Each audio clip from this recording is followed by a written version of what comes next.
That was cool. And then I think one of the other things I kind of enjoy. I did enjoy some of the cameos. Like the cameos, there were a lot. A lot. Ton of cameos. Notable ones for me, obviously, Henry Cavill as Wolverine, like that. I don't think I noticed that one. Was that? Oh, that was like the really big one. Okay, yeah, the huge one on the motorcycle. Yeah, the big guy. Yeah, because I think he said like, "Oh, Cavalrine," and he's like, "Oh, trust me, if you come over, everybody wants this, and they'll treat you way better over here than they did over there down the street." I didn't recognize him. Oh, you didn't? Yeah, no, he turned around. I was like, Henry Cavill. I was like, yes. I was like, I turned. Like, Ariana was with me, and I turned. I was like, yes, please. I want him. I want his Wolverine.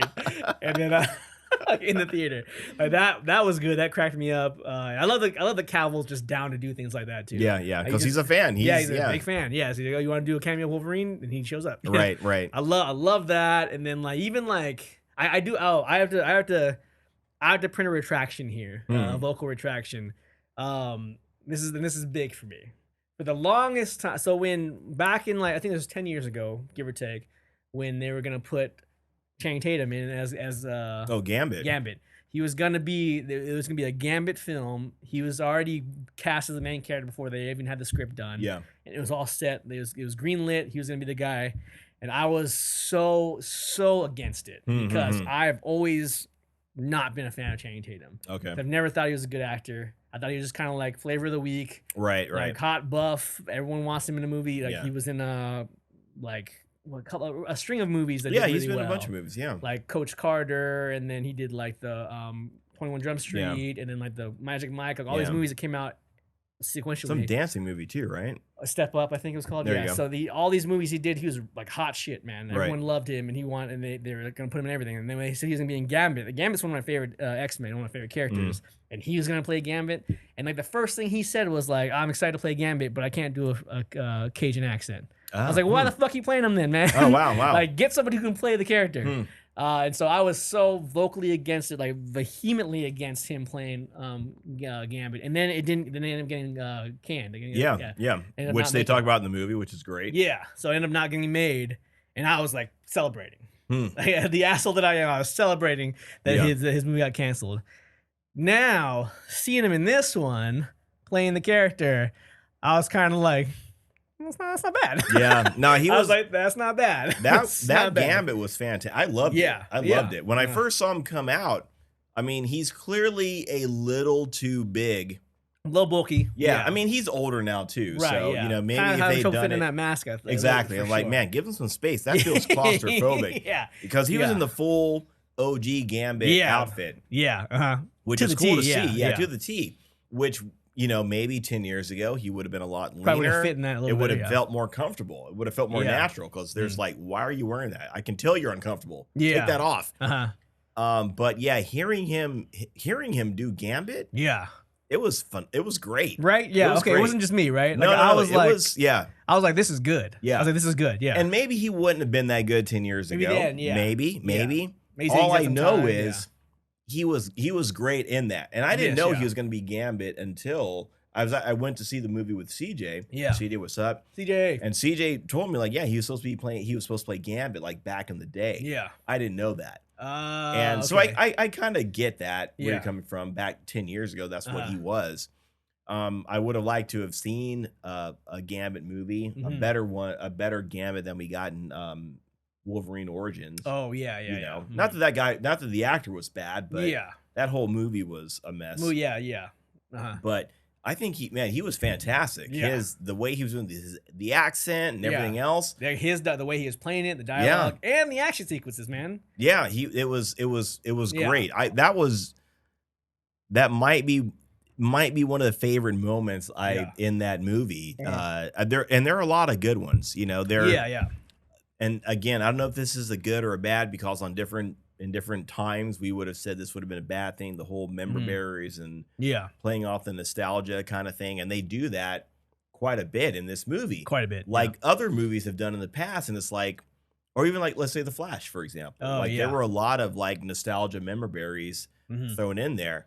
I feel like it works better for this movie because you don't take it too seriously. You know when you're going to watch a Deadpool movie, you're going just to have a good time. Maybe laugh, see some you're not going to see anything deep or thought provoking. Yeah, not at all. Yeah, they're not trying to sell you that. You know, all they're selling is here's a good fun movie. Yeah.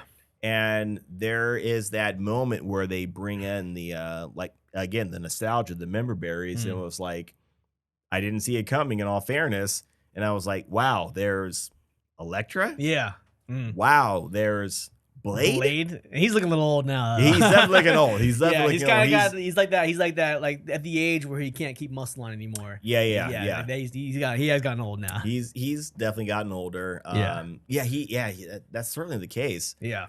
And then they even had X-23. Oh yeah, was in there too. Yeah. So that was cool to see. Yeah, it was cool to see. Yeah. And then even at the end of it, at the end of the movie, we get to see her again too. Yeah, you know what I mean. So it's like, oh, cool. She, survived. Yeah, she's all right. Yeah, which makes me think everybody else survived, or hopefully survived too. Hopefully, and in some way. But I mean, it was. I mean, even like Electro. Yeah, but I mean, even seeing them. And she looks good. Jennifer Garner still looking good. Damn it, man. Still looking good. She hasn't changed. Still in shape. Yeah, still looking fantastic. Great, man. Yeah. But for them, messed up. For them to for them to come back into those roles, especially Electro, because I think her movies have probably been panned the most. Yeah. The Daredevil movie and then her Electro standalone movie have been panned the most, I think. And then for them to come back into those roles, and then also to be able to be given like a storyline that's like, oh, we get to have a proper ending. a good farewell to what we created, kind of thing. Yeah. Which is the cool thing about this movie, that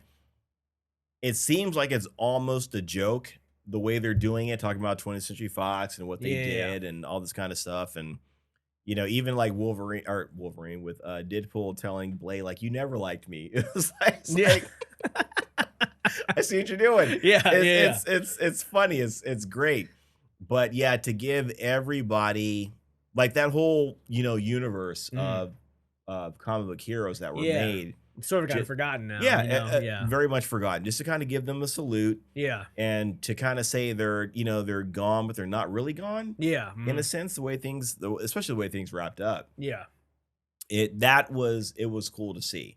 And at first, you could make the argument that it feels like pandering. Yeah. That you see like when they get to the wasteland, there's a 20th Century Fox logo just sitting in the dirt. Yeah. At one part, Deadpool, has the camera, bring over here. He's all, whatever, like, screw you, 20th Century Fox. He busts the camera. Just.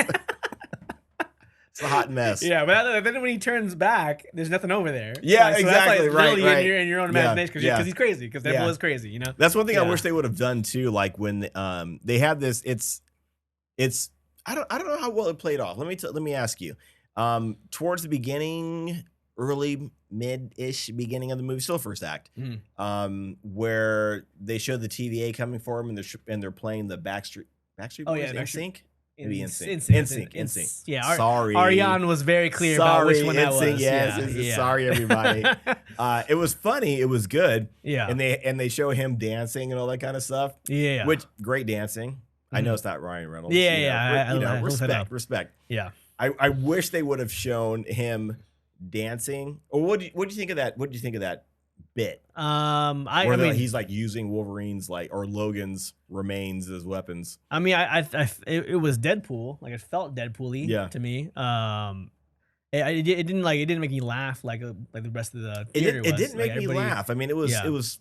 I got the joke. Yeah, I got the joke. Yeah, but it wasn't that funny. Yeah, and for him to use every single bone through the whole thing, and like the people in the audience were laughing at each part because it was it's his like shin bone now, right? Or his fingers now, or whatever. And I was just, and he was like breaking off parts too. It's like, it's adamantium. Were you breaking the Wolverine, or are we breaking the adamantium? Are we breaking the joints? Apart? Yeah. I don't know. Yeah, I mean, it was a little long, and it was very long. It wasn't super funny to me. Like, I think in the way that it was supposed to be. Exactly the way it was supposed to come off as. Yeah. I don't think I understood that his like the dancing was happening while he was fighting. Yeah, it seemed like it was just cutting to him dancing and then fighting, dancing. I wasn't sure if that was happening at the same time. Right. I think it would have been better if it was like if he was doing it at the same time. That's exactly my thing. Exactly. Like within the fight choreography. I feel that would have been funny if people were surrounding him and he's out there like doing all this like gyrating and dancing and jigs and all like that the kind of bye moves. Yeah, in fight choreography. Exactly, and there's like people like what are you doing? Yeah, I mean, whoever like the dancing looked great. Yeah, it looked good. I mean, the dancing was very good dancing. Yeah. But yeah, how much funnier would it have been if it was worked into that fight sequence? Because to me, that seemed like where was that dancing happening? Was that happening in his mind, right? Or was it happening? I don't know. Yeah, later or before, or whatever, just or a fourth wall thing just for us kind of thing. Yeah, just to you get to see Deadpool dancing, dancing to NSYNC. Bye. But it would have been way better if they had worked that into the fight choreography. Would have missed opportunity. I mean, I feel like it's like no brainer. Yeah, it's already gonna be that close. Why not put it in the And that was always what I kind of thought, like if they ever had Deadpool in a Wolverine movie, or not a Wolverine, an X-Men movie, like how would you have him still be Deadpool? Yeah. And still have him fit in a normal universe. You know what I mean? Like you would have to show him, and it would be this is why people think he's so crazy, is you would have to show him having fourth wall breaks with nobody. Right, yeah. You know what I mean? Him turning to the camera and there's no camera. He's like talking to the wall. Yeah. Or he's talking to like, dead space or a tree or something. And it's like, dude, we're getting ready to go like storm the base. Like, can you stop? What are you doing? Talking to yourself? Yeah. Can you stop doing that for a minute? Yeah. Because like in this comic book series, like he actually has two separate sets of voices in his head that have like, so he has like, there's three people talking, like him, and then two separate, like there's a yellow thought box and a white thought box. Oh, geez. And so it's like multiple people talking in his mind, like arguing with each other and him. And so like that would be a way to show his, whatever his craziness is. Yeah, whatever's going on with him. But nobody else can hear it though, kind of. Exactly. But that would make sense, kind of, in this world. But I always wondered that too, because like in this, there's a I think it's like a 4 or 5 run where he's up with Spider-Man. Yeah. And that run is amazing with him and him and Peter Parker, and it's like. And that would work. I think that the banter, but also like Spider-Man knows Deadpool is a loose cannon. He's kind of crazy. Yeah. But Deadpool wants to like team up with him, And it's like, leave me alone, But so it's like really, it's really good. It's really good, but really funny. So I think there's ways to do it, but it probably I don't know. I feel like it's hard to do Deadpool other than on his own. Right. Yeah. That would be the thing. Yeah. Having him team up. Yeah. Like I said, the only way he could team up with someone if you showed him doing crazy, and again, he wouldn't be the main character. Yeah. But having him do crazy stuff off to the side or whatever is the only way to make it work. Would it be worth it at that point? Maybe not. Maybe I don't know. Yeah.